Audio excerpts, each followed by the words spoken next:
Bum, bum, bum, bum, bum, bum, bum, bum, bum, bum, bum, bum, bum, bum, bum. Hey Star Wars fans, it's your old friend Dominic Tringali, again with another one of my D. Agostini Star Wars Build Millennium Falcon model kits. This is issue 46. I went ahead and skipped over issues 44 and 45. I'll be getting back to those later.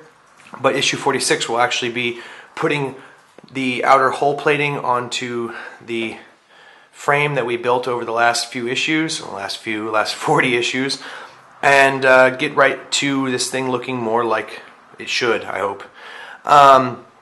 So with every issue being $10.99 after the first issue being $3.50, and every 25th issue being free for me, that brings the grand total to €487.06.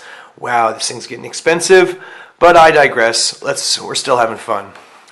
So in this issue, we have this article about the Emergency Firespeeder, which of course we saw in Star Wars Episode 3, where when Anakin comes crashing the droid capital ship onto the planet Coruscant, these fire ships spraying some sort of like flame retardant material onto the ship to help cool it down.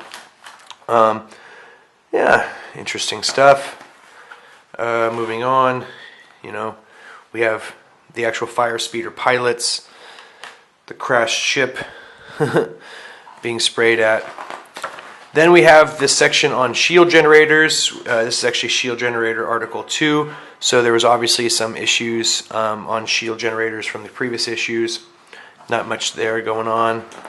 And then we actually get to the green section, which is the build section, which is what this is all about, really, at the end of the day.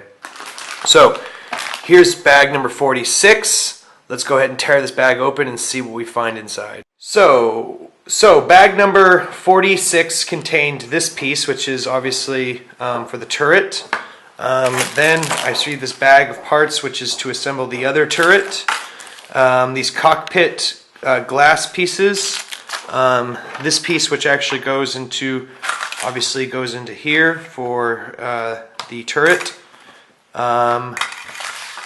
This piece, which is going to be where the turret attaches to, obviously that goes somewhere like here. Don't want to click that into place just yet. So then I got some more pieces of glass.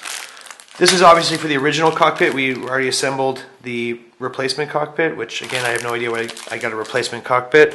And then of course a bunch more screws. So let's go ahead and start assembling this thing using the stage 46 instructions and see where we get with each step along the way. Great. So this stage of the assembly is kind of strange because they tell you that there's going to be these bolts that come with issue 54, which obviously I don't have issue 54 yet. But you obviously can just assemble it on the jig as well, where it says you could go ahead and get some roofing bolts that are 65 millimeters or longer. I'm just going to go ahead and assemble it right on the jig, and that should be good enough for me, I think. But it has these instructions on how to put the 4 bolts into these positions right here, right here, right here, right here, so that you can turn it over and actually support its weight. But the jig is good enough for that. So the first step is taking bottom hole piece number 1, the exterior hole, and attaching it to this area right here. So I'll go ahead and line up the lugs and go ahead and put the 6 screws into place and show you what it looks like when I have that in place. So bottom hole plating number 1 is in place. It's all screwed in with these 6 ports. Here's the boarding ramp. I already had plates 10 in place. That's the next step right here. So I have 1, 2, 3, 4, 5, 6, 7 screws that need to go into place. So I'll go ahead and put those into place now. And then I'll have been complete up until step 7. So I got plate number 10 in place. Make sure that you don't put a screw into this because apparently this recessed piece that sticks out a bit is actually going to be used later on in the construction. The next step is to actually put this piece into place. So I already have this piece in place. So I'm going to go ahead and add the screws in. So bottom hole plate number 9 is in place. I put all the lugs screws into place. Next thing is this number 11 goes between 9, 10, and 11, all right here in this position. And then I'm going to go ahead and put the supporting screws into place, locking this plate into place. Make sure that the plates are as nicely fitting as possible, because that will obviously come into play later on if you don't.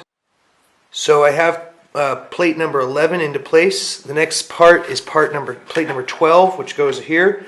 I'll line those up just like the other pieces and go ahead and screw them into place, making sure that I line up these flanges as best as possible so that it all hooks together tightly. Just a note, this piece was actually in bag number 42, so I opened up bag 42 and took it out. I'll go and do step 42 later, but I needed this piece for step 46, so I went ahead and grabbed it for now.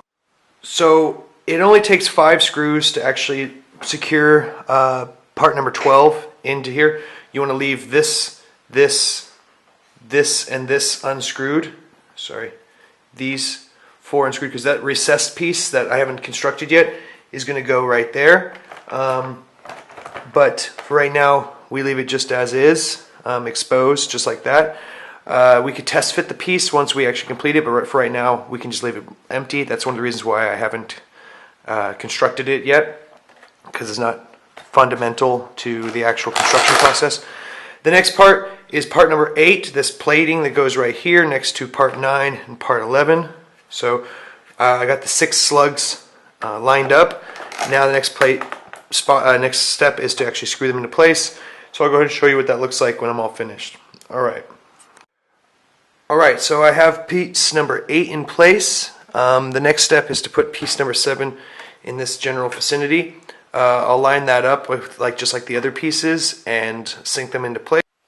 Part number 7's in place. The next part is part number 8, this plating right here. So I already have it locked into the position. So then I'm just going to go ahead and put the screws there. Okay, so plating 6 is in place. Now plating number 4 goes right here, and it needs to be screwed in here, here, here, here, and here, leaving obviously this one free, like we did over here.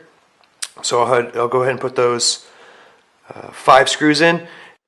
So plate 4 is in place. Now plate 5, I'm going to go ahead and screw that into place before I put this last piece here, which will complete the first half of the bottom plating operation. Great. Okay, so this plating is in place, and so this makes it so we finished 1/2 of the plating process. Now we're going to go into the second half, and I've attached this large piece, which is piece number 25. So I'm going to go ahead and put the screws into the posts, locking into place. Looks like there's 3, 4, 6 screws that need to be put into place, so I'll go ahead and do that now. So this piece is now in place. The next step is to attach this one with the 6 spots that need to be screwed into place, and I will stop and show you where I'm at before I put the next plate into place. Here's part number 26 in position. Next is part 24, which goes right here. I have it in place, so I just put these 4 screws in, and then I will take a quick shot before I move on to the next phase. Alright, so now I've completed almost all of it.